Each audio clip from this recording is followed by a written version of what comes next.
আসসালামু আলাইকুম। আসরের নামাজ শেষ করে মাঠে চলে আসলাম, এলাকার রাস্তায় চলে আসলাম। এখানে খুবই ঠান্ডা হাওয়া, ভালো লাগে, অনেক ভালো লাগে আসলে। এটা আমি শুধু আপনাদেরকে শোনানোর জন্য বলছি না, সত্যি ভালো লাগে। তো এই ভালো লাগার সাথে চলুন আরেকটা ভালো লাগার বিষয় আমরা জেনে নেই। প্রশ্ন করি যে চায়না ভাষা আমাদের কাছে সহজ না কঠিন? অবশ্যই বলবেন যে অনেক কঠিন। কিন্তু যারা চায়নাতে বাস করে ওদের কাছে কিন্তু চায়না ভাষাটা খুব সহজ। আমাদের কাছে কঠিন, ওদের কাছে সহজ কেন?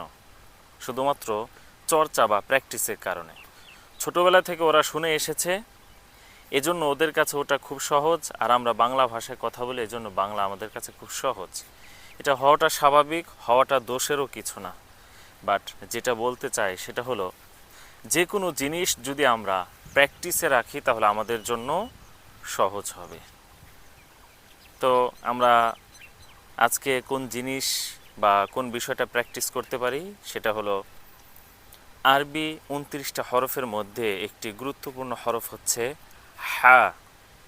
হা একটু চাপ দিয়ে বলতে হয়, নিঃশ্বাসটা বের হওয়ার সময় একটু চাপ দিয়ে বলতে হবে হা, তাহলে হয়ে যাবে ইনশাল্লাহ। তো আজ থেকে আমাদের প্র্যাকটিস শুরু হোক। দোয়া করি যারা শিখতে চান তাদের জন্য এই ভিডিওগুলো অনেক উপকারী হতে পারে।